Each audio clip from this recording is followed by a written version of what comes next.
to support a third party because you're trained to believe they're not viable. Yes. You're trained you're indoctrinated at an early age.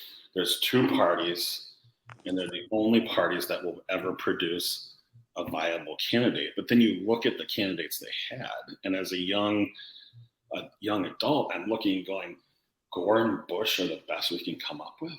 Like, I really there's some kind of mental, emotional gymnastics in there too that I think people equate like viability with some sort of virtue. Like they must be better because they're viable. When in fact, just the opposite is true. We all eventually found out, right? But that's people believe and want to be right, and their feeling of rightness equates to success in campaigns, and it shouldn't. Yeah. So I will share this too. I actually went to a libertarian party hangout actually in 2000 because I love Terry Brown. I was leaning towards, or actually I was going to support him, was planning to go to this libertarian party event. And, I get to talking with this group, and I don't even remember exactly what the conversation was, but something was said. No, I do. We were talking about abortion, and I said something about being pro-life, and I literally, if I could have hung on a cross, if they could have nailed me to a cross, I probably would have been hung on one.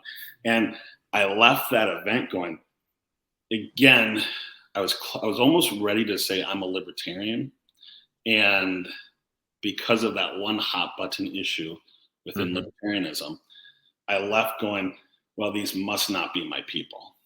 Right. Which is actually pretty sad in retrospect. Agreed. Because I'm going, I actually agreed with everything Harry Brown said.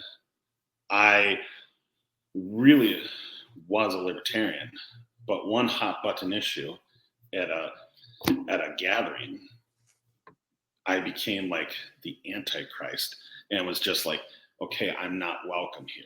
So at that point, again, really, I am a libertarian, but I start staying within the Republican Party because I'm going, well, these are my people.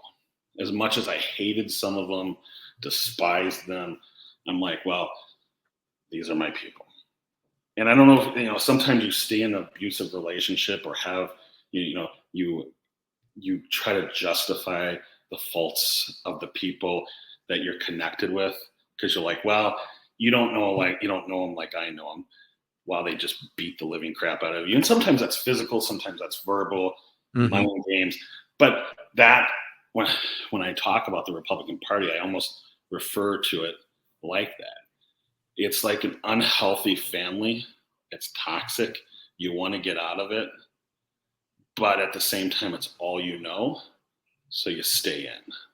And I think obviously you're different, but from what I've seen, a lot of people that belong and work and subscribe and promote both the Republican Party and the Democratic Party are doing that for not psychologically, emotionally healthy reasons, that they're achieving some meaning in their life over that association or some feeling of being correct, or it becomes your social and your friend group, the context. It's almost like a church in a certain sense, obviously not in the most important sense, but where you develop a community and it's hard to leave, right? Yeah. Well, let's face it too, it's easier to be part of a larger group than it is to be part of a small group like libertarians, especially in places like Dane County where the party is very small. Very small. Totally. I can agree with that as well. I mean, I've seen both of my parents go through their own developments. One of them was even though I'm a bit younger, my first election that I could vote in was 2016. And one of my parents was so pro Reagan still, like he lived and died by Reagan. But they kind of formed that community. Like I grew up going to Tea Party events as a kid. Kind of a wild thing to see as a kid. But they form that community, and it kind of becomes some people's identity too. And it's hard to let go of that for some people, Exactly. Even if It goes they back don't to, believe in it at the end of the day, even when they're still like, you know, the party has changed so much. This isn't really what I believe in. I liked the Tea Party, and the current Republican Party is not what I believe in. It's hard for them to let that go. yeah, it goes back to, we've talked about this, and Adam's talking about it right now. You have this emotional commitment to something, and that is the definition of an abusive relationship. You have an emotional commitment to something that you just can't leave, despite the evidence, despite the harm, despite the toxicity.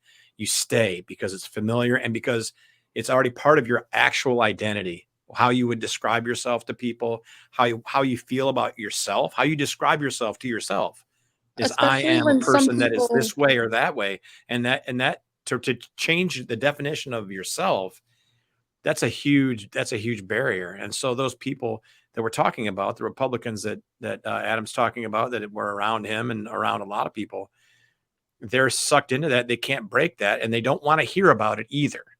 Right? Is that what your experience was, Adam? Very much so. Yeah. So I mean, it's interesting because even again, for 20 some years, or even longer, I consider myself a Republican, and I can count on one hand how many Republicans I actually voted for. And that's how, when you start to like think about it, it's like, what the hell was wrong with me? Like, I couldn't even vote for them, but I still had to identify because of some cultural feeling of obligation. And what really, years down the road, it's like, political ideology shouldn't be cultural. Like, you shouldn't hold to a political ideology because of some cultural expectation.